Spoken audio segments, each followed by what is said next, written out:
Sorry I didn't get back to you last night, Brooke. I've been having trouble sleeping, took a long walk. Have you heard from Edmund? No, but that's not unusual. He's disappeared. I have this terrible feeling something's happened to him. What do you mean he's disappeared? Nobody has heard from him since yesterday, after he left the prison. The prison? That woman, you know the woman that you tracked down, that Judy Morton who was in Rahway State? Wilson's ex-girl. Right, Edmund went to see her. He talked to her yesterday. And then afterwards he called me and he said he'd gotten everything that he needed, all the goods on Jim. That there was just one piece missing in the puzzle.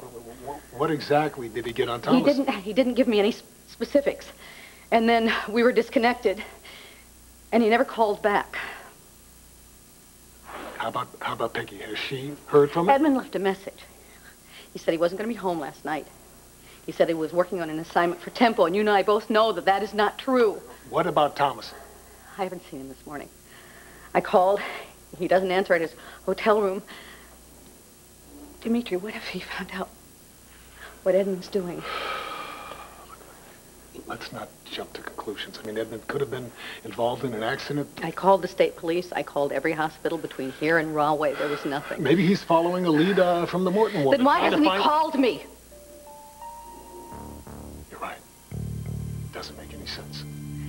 The only thing I can think to do is to retrace his steps, starting with the prison. I have to talk to Judy Morton. I need to find out exactly what she told Edmund. Take my helicopter. Are you sure? Yes, I can't go with you. I have to say goodbye to Bianca. She's being put in a clinic for the anorexia. I don't want you going on your own on this one. I'll send my pilot, John, to stay with you. Okay. And contact me the minute you learn anything. If anything happens to Edmund, I will never forgive myself. That makes two of us.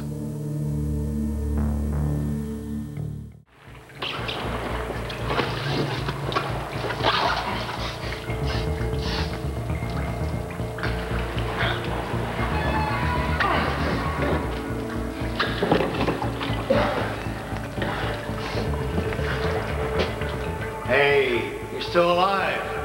I guess the tide wasn't all that high last night, was it? You managed to get any sleep? What do you think? Well, I'm awfully sorry that the accommodations in this old viaduct aren't what you're used to, but it was the best I could do on short notice.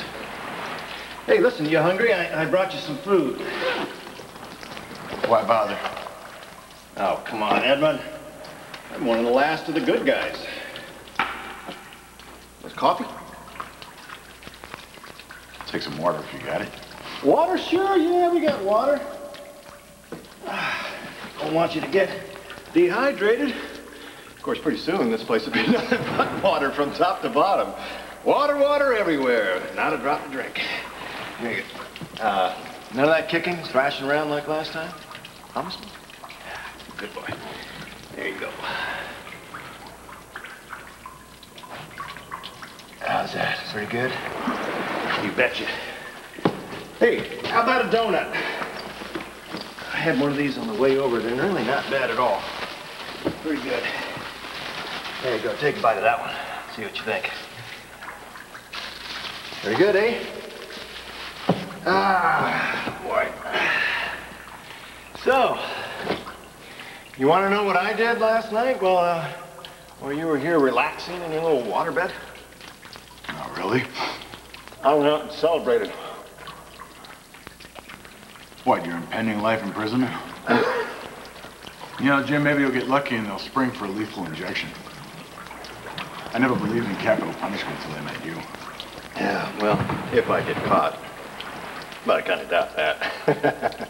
No, I went out and celebrated the untimely demise of a magazine editor that I know. Pulitzer Prize winner to boot. Quite tragic. It's not gonna happen. Sorry to disappoint you. No? Well, we'll see. Well, it won't be long now before you'll be reunited with your dear departed, now dead wife. You know, I think that Maria's been swimming with the fishes far too long without you.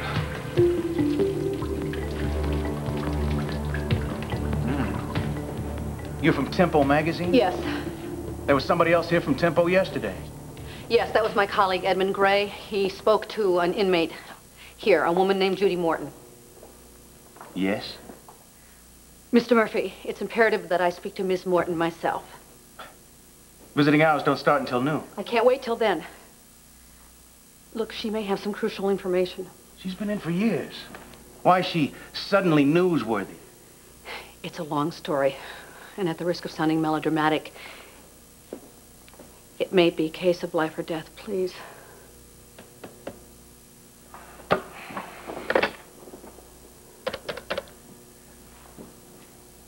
Yeah, this is Marty. I have a woman here that wants to see Judy Morton. Says it's urgent. You kidding? When? Okay. Thanks. Can I see her now? If you feel like visiting the morgue.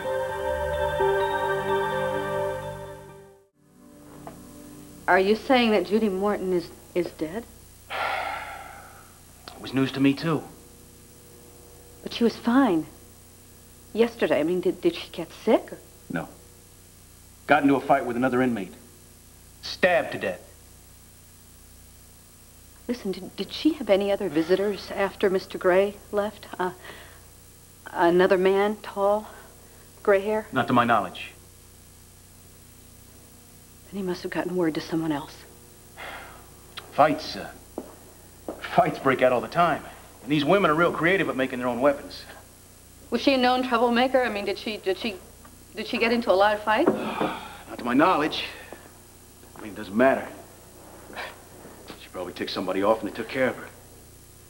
All right. Oh, you're right, lady. You're as white as a sheet. Can I get you something? A phone? I just need to call my colleague again. No problem. Listen, did Mr. Grey say where he might be going after he left here? No. What the? Where's that coming from? From the lost and found, it sounds like.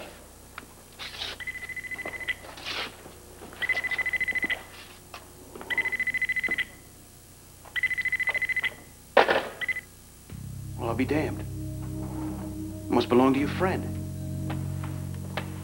Oh, no. It can't be. One of the guards found it yesterday. Out in the parking lot.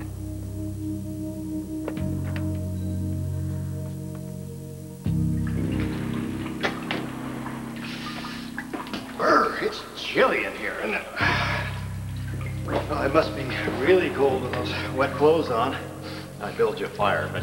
Why the hell did you bother to come back? You already left me here to die. Because I have some information to share with you, something that you can look forward to. What? Do you love the internet as I do? I'm having so much fun with it. I logged on last night, and I got the tide tables for this local area. Now, the tide tonight will be higher than last night, which means it'll be up to your waist and maybe your chest, but who knows? With El Nino, everything's unpredictable. It could be up to your eyebrows by that time, so in that case, I guess it'll be bye-bye, Edmund. Oh, listen, I wanted to give you some, I brought some brandy for you. Cognac that you're used to, but I think it'll take the chill off. There you go. Have a little nipper here. Come on. Well, what's the matter? It's not like you're a designated driver or anything. You're not going anywhere. Well, whatever.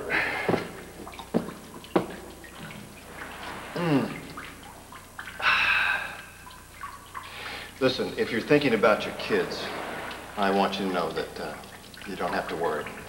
I managed to get a message to them, and they don't have a clue that their daddy's checking out permanently and joining Mama Maria. Shut up! You dare mention my wife's name.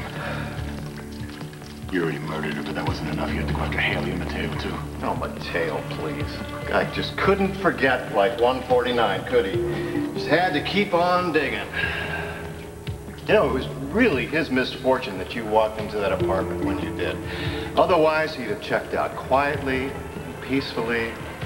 But no. No, and you hear me, Edmund. Thanks to you, That poor young man is a vegetable. You heartless son of a bitch. My pilot told me to get right over here. What happened at Raleigh? Judy Morton was murdered last night. What? She How? was stabbed. They said she had a fight with another inmate. What if Jim got to her? What if he found out that she talked to Edmund? Brooke, fights in the prison, they happen. They found this in the parking lot. Edmund. What if Jim ambushed Edmund? What if he killed him?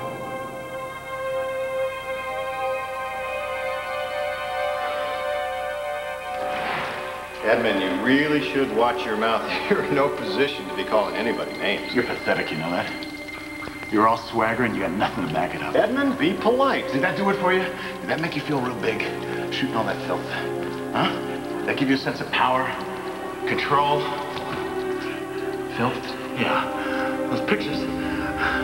Those pornographic pictures of those innocent little girls. Did that make you feel like a real man?